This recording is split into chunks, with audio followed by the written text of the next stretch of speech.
इस वीडियो में हम पढ़ेंगे स्पेरिकल मिरर। स्पेरिकल मिरर दो टाइप के होते हैं। कौन कौन सा? एक होता है कॉनकेव मिरर, एक होता है कॉन्वेक्स मिरर।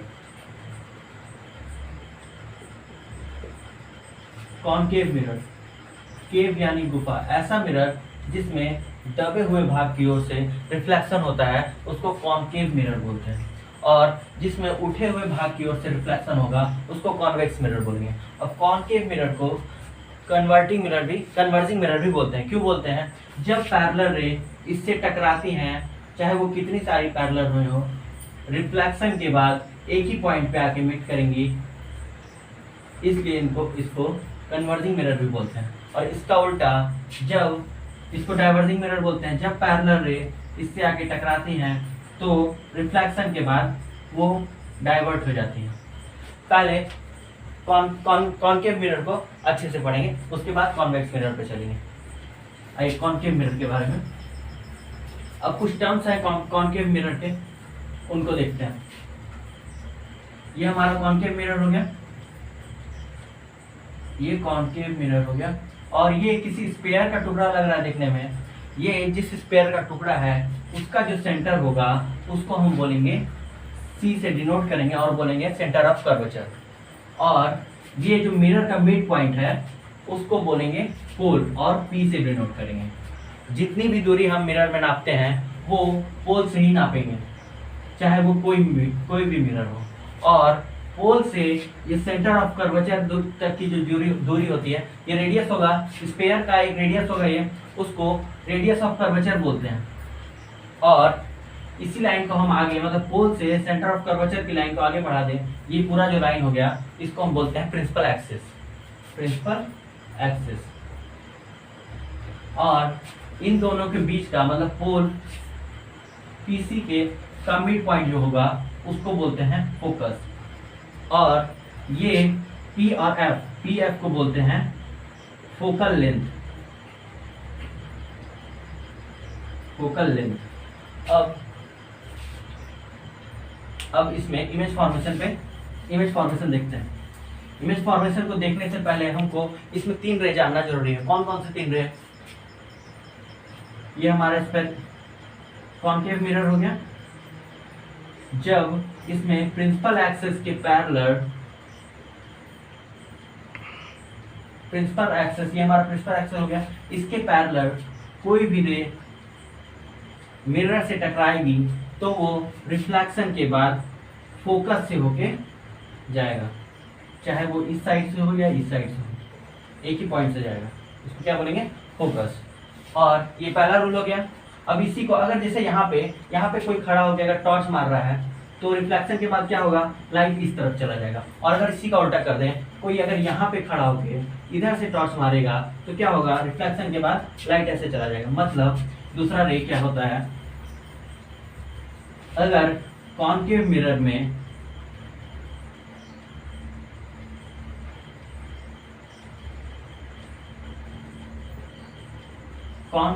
में कोई रे ऐसा डाले जो फोकस से होके जाता हो तो वो रिफ्लेक्शन के बाद प्रिंसिपल एक्सिस के पैरेलल हो जाता है। 2 हो गया। अगर कोई रे फोकस से होके जा रहा है तो वो रिफ्लेक्शन के बाद, मिरर से टकराने के बाद प्रिंसिपल एक्सिस के पैरेलल हो जाएगा। 2 हो गया। अब अगला तीसरा क्या है? अगर कोई रे सेंटर ऑफ कर्वेचर से होके जा रहा है, अगर कोई रे हम मिरर पे सेंटर ऑफ कर्वेचर होके डालें तो क्या होगा?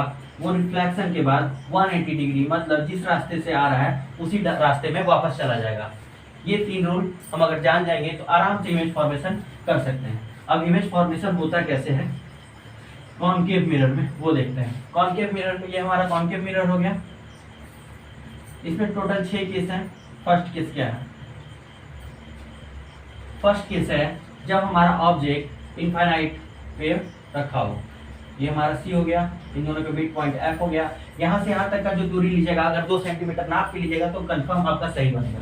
ये अगर 2 सेंटीमीटर लीजिएगा तो ये भी 2 सेंटीमीटर लीजिएगा, मतलब बराबर लेना। अगर 3 लेंगे तो 3 लेंगे इसको भी। अब पहला केस है जब हमारा ऑब्जेक्ट इनफाइनाइट पे हो तो क्या होगा? कहाँ ऑब्जेक्ट, ये पैरेलल आया प्रिंसिपल एक्सिस के, रिफ्लेक्शन के बाद एफ से होके जाएगा, पहला रूल हमारा। और फिर से अगर यहाँ से पैरेलल प्रिंसिपल एक्सिस की गया तो रिफ्लेक्शन के बाद एफ से होके जाएगा। अब इसमें हमारा ऑब्जेक्ट इमेज बनेगा कैसा, इमेज बनेगा रियल बनेगा। क्यों, जब रियल रे के मीट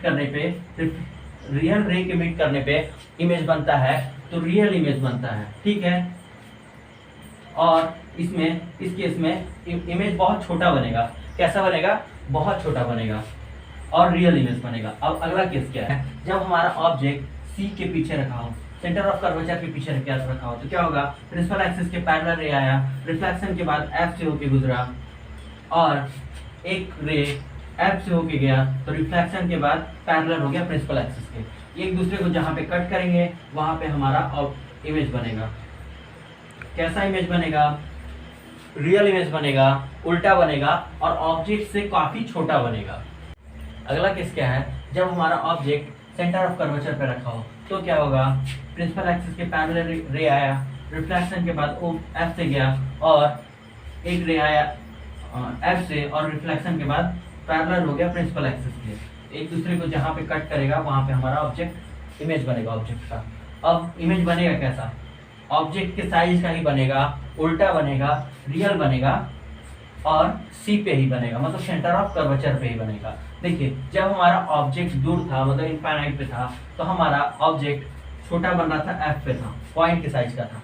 फिर जब हम थोड़ा सा पास आए, मतलब सी के पीछे आ गए, तो हमारा इमेज जो बना वो एफ और सी के बीच में बना। अब जब हमारा ऑब्जेक्ट एफ और सी, मतलब धीरे धीरे इमेज हमारा बड़ा होते जा रहा है और जैसे जैसे ऑब्जेक्ट पास आ रहा है और तो इमेज दूर जाते जा रहा है। अब अगले केस पे आते हैं, अगला केस होता क्या है, जब हमारा ऑब्जेक्ट सेंटर ऑफ कर्वेचर और फोकस के बीच में रखा हो तो क्या होगा, ये प्रिंसिपल एक्सिस के पैरेलल रह गया, रिफ्लेक्शन के बाद एफ से होके गुजरा और एक रे एफ से होके गया, रिफ्लेक्शन के बाद पैरेलल हो गया प्रिंसिपल एक्सिस के, तो एक दूसरे को कट करेगा सी के पीछे, तो हमारा इमेज बनेगा सी के पीछे बनेगा, रियल रे के मिलने पे बन रहा है तो रियल इमेज बनेगा, उल्टा बनेगा तो हमारा ये रियल इमेज बनेगा। अब अगला केस क्या है, अगला केस जब हमारा ऑब्जेक्ट एफ पे रखा हो तो क्या होगा, एफ पे हुआ, पैरेलल गया प्रिंसिपल एक्सिस के, तो रिफ्लेक्शन के बाद एफ से होके चला गया। अब ऐसा तो हो नहीं सकता कि हम यहाँ से कोई रे डालें जो एफ से होके जाए, तो हम यहाँ से एक ऐसा रे डालते हैं जिसको हम पीछे बढ़ाएं तो वो सी को कट करे। तो जब हम ऐसा रे डालेंगे तो मिरर को ऐसा लगेगा कि ये सेंटर ऑफ कर्वेचर से आ रहा है, तो रिफ्लेक्शन के बाद क्या होगा, ये सेंटर ऑफ कर्वेचर पे ही से होके जाएगा। अब इस केस में हमारा इमेज बनता है इनफाइनाइट पे, और कैसा बनता है, काफी बड़ा बनता है, रियल बनता है और वस्तु से काफी, ऑब्जेक्ट से काफी बड़ा बनेगा, रियल बनेगा और बहुत ज्यादा बड़ा बनेगा। अब अगला केस क्या है, जब हमारा ऑब्जेक्ट एफ और पी के बीच में पोल के बीच में रखा हो तो क्या होता है, देखते हैं। ये प्रिंसिपल एक्सिस के पैरेलल गया, रिफ्लेक्शन के बाद एफ से होकर चला गया और एक रे हम पी पे डाले, रिफ्लेक्शन के बाद ऐसे चला गया, तो ये दोनों रे आगे जाके एक दूसरे को कहीं कट नहीं करेंगे क्योंकि एक दूसरे से दूर होते जा रहे हैं। तो हम जब इसको इधर पीछे की ओर खींचेंगे ये दो रे, तो यहाँ पे कट करेगा और यहाँ पे हमारा इमेज बनेगा। कॉनकेव मिरर में सिर्फ यही एक ऐसा केस है जिसमें इमेजिनरी इमेज बनता है, वर्चुअल इमेज बनता है, सीधा बनता है और मिरर के राइट साइड बनता है, बाकी सारे केस में इधर ही बनता है। कॉन्वेक्स मिरर में सिर्फ दो ही केस होते हैं। पहला केस जब एक ऑब्जेक्ट हमारा इनफाइनाइट पे हो और दूसरा इनफाइनाइट को छोड़ के कहीं भी हो। जब इनफाइनाइट पे हो तो क्या होगा, प्रिंसिपल एक्सिस के पैरेलल रे आया, रिफ्लेक्शन के बाद डाइवर्ट हो गया और जब ये दोनों रे इधर तो मिलेगा नहीं, तो हम इसको जब पीछे की ओर खींचेंगे तो ये आके एफ पे कट करेगा और हमारा इमेज यहाँ पे बनेगा, वर्चुअल इमेज बनेगा क्योंकि रियल में रे तो मीट कर नहीं रही हैं, हम इनको इधर खींच के इस साइड बनवा रहे हैं, इसलिए ये वर्चुअल इमेज है और ऑब्जेक्ट से काफी छोटा है, पॉइंट्स के साइज का है। ठीक है, अब अगला केस क्या है, जब ऑब्जेक्ट हमारा इनफाइनाइट को छोड़ के कहीं पे भी और रखा हो तो क्या होता है, प्रिंसिपल एक्सिस के पैरेलल रे आए, रिफ्लेक्शन के बाद डाइवर्ट हो गया, डाइवर्ट तो हो गया पर रूल के हिसाब से इसको जब हम पीछे की ओर खींचेंगे तो ये क्या F पे आके मिलेगा। और यहाँ पर से हम एक रे ऐसा खींचे डालें जो आगे जाके सेंटर पे जाए, तो क्या होगा, रिफ्लेक्शन के बाद उसी डायरेक्शन में वापस चला जाएगा। अब ये रे एक दूसरे को इधर तो कट करेंगे नहीं, तो फिर जब हम इसको इधर खींचेंगे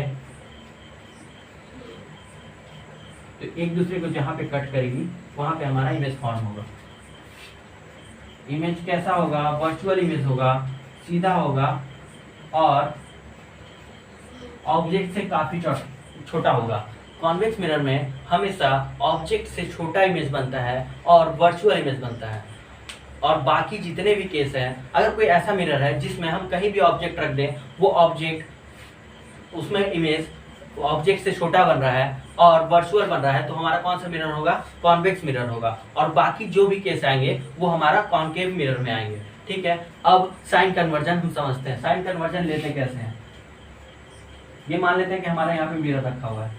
ऑब्जेक्ट हमेशा हम मिरर के लेफ्ट साइड की ओर रखेंगे और प्रिंसिपल एक्सिस पोल से ही हम डिस्टेंस नापते हैं हमेशा, और ऑब्जेक्ट की दूरी को u से डिनोट करते हैं, और लेंस के मिरर के जो लेफ्ट साइड होगा वो हमेशा हम निगेटिव लेंगे। u हमेशा क्या होता है, हमारा निगेटिव में होता है। और जब ऊपर की ओर जाएंगे तो क्या होगा, हमको पॉजिटिव, इधर आया निगेटिव, नीचे आएंगे निगेटिव, और इधर बनेगा तो पॉजिटिव। ठीक है, ऊपर बनेगा तो पॉजिटिव, नीचे बनेगा तो निगेटिव। मतलब ऊपर की ओर जो डिस्टेंस नापेंगे हम वो पॉजिटिव, नीचे की ओर जो डिस्टेंस नापेंगे वो निगेटिव, इस साइड नापेंगे पॉजिटिव, इस साइड नापेंगे निगेटिव। अब ऊपर की ओर क्या नापेंगे, ऑब्जेक्ट का जो हाइट प्रिंसिपल एक्सिस से ही नापेंगे, वो हमेशा हमारा पॉजिटिव होगा। और ऑब्जेक्ट की लेंस से जो दूरी होती है, मिरर से जो दूरी होती है, वो हमेशा निगेटिव होती है। और बाकी सब डिपेंड करता है कि इमेज हमारा कैसा बन रहा है। अगर इमेज वर्चुअल बनेगा तो सीधा बनेगा, तो ऊपर की ओर, तो इमेज का जो हाइट होगा वो पॉजिटिव होगा। नीचे बनेगा मतलब रियल बनेगा, तो इमेज का जो हाइट है वो निगेटिव होगा। और बी जो ऑब्जेक्ट जो मिरर से इमेज का जो दूरी होता है वो होता है v। अब ये अगर इमेज हमारा इस साइड बन रहा है, वर्चुअल इमेज बन रहा है, तब तो पॉजिटिव होगा, और जब अगर इमेज हमारा इस साइड बन रहा है तो हमारा v निगेटिव होगा।